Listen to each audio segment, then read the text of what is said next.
അങ്ങനെ ഈസ്റ്ററും വിഷുവൊക്കെ കഴിഞ്ഞിട്ട് ഒരു പോക്ക് അങ്ങോട്ട് പോയിട്ട് വഞ്ഞ വരവാണ് ഇപ്പം. ഇന്നിപ്പം നമ്മുടെ വീട്ടിലല്ല കേട്ടോ, രണ്ടാമത്തെ ചേച്ചിയുടെ വീട്ടിലാണ്. രണ്ടാമത്തെ ചേച്ചിയുടെ വീട്ടിൽ രണ്ടാമത്തെ മോളുടെ ബർത്ത്ഡേ ആണ് ഫേബക്കുട്ടിയുടെ.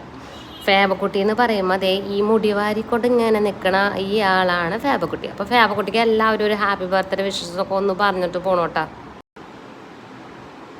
അപ്പോൾ കേക്ക് നമ്മൾ ചെയ്തേക്കണ എവിടെയെന്ന് വെച്ച് കഴിഞ്ഞാൽ നമ്മുടെ ഗോതത്തിൽ തന്നെ ഉള്ള ഡെലീഷ്യസ് കേക്കാണ്, ഹോം മെയ്ഡ് കേക്ക്. ഏത് ആവശ്യമായിക്കോട്ടെ നമ്മൾ വിളിച്ച് പറഞ്ഞു കഴിഞ്ഞാൽ നമ്മുടെ സ്പോട്ടിൽ നമ്മുടെ വീട്ടിൽ കറക്റ്റ് ടൈമിൽ തന്നെ കൊണ്ടുവന്ന് കേക്കൊക്കെ സെറ്റ് ചെയ്തും കാര്യങ്ങളൊക്കെ തരും. ഒരുപാട് വെറൈറ്റി കേക്കും കാര്യങ്ങളൊക്കെ ഉണ്ട്.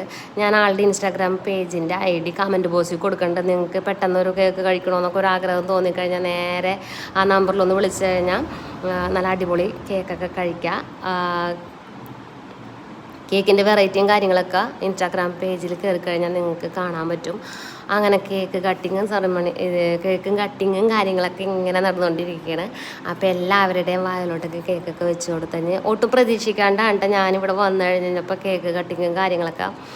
കേക്ക് ഇങ്ങനെ വാങ്ങിച്ചു കൊണ്ടുവന്ന് തരുമെന്ന് പറഞ്ഞു കഴിഞ്ഞപ്പോൾ കേക്ക് കൊണ്ട് കൊടുത്തു. ഇനിയിപ്പോൾ കൊണ്ടുവന്ന് കൊടുത്ത സ്ഥിതിക്ക് കട്ട് ചെയ്ത് പോഞ്ഞതെല്ലാം അതിൻ്റെ മര്യാദയെന്ന് ഓർത്തിട്ട് ഞാനവിടെ നിന്ന് കേക്കൊക്കെ കട്ടിങ്ങൊക്കെ കഴിഞ്ഞിട്ടാണ് വീട്ടിലോട്ട് ഇപ്പോൾ പോകുന്നത്.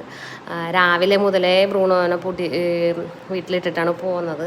ആരും ഉണ്ടായിരുന്നില്ല വീട്ടിൽ രാവിലെ മുതൽ. അതിനാൽ അപ്പുറത്ത് വീട്ടിൽ പോയതിൻ്റെ ആഫ്റ്റർ എഫക്റ്റാണ് നമ്മുടെ ബ്രൂണോൻ്റെ മുഖത്തിൽ കാണുന്നത്. കണ്ണെഴുതി പൊട്ടൊക്കെ തൊടിയിച്ച് അവിടുത്തെ കൊച്ചു വിറ്റേക്കണാണ് ഈ കാണുന്നത്. അപ്പോൾ ഞാൻ ബ്രൂണോന് വന്നു കഴിഞ്ഞപ്പം എല്ലും കഷ്ണമൊക്കെ കൊണ്ടുവന്നിട്ടുണ്ടായിരുന്നു. അപ്പോൾ അതൊക്കെ ഇട്ട് കൊടുത്തു കഴിഞ്ഞപ്പോഴേക്കും ബ്രൂണോ ഹാപ്പിയായി.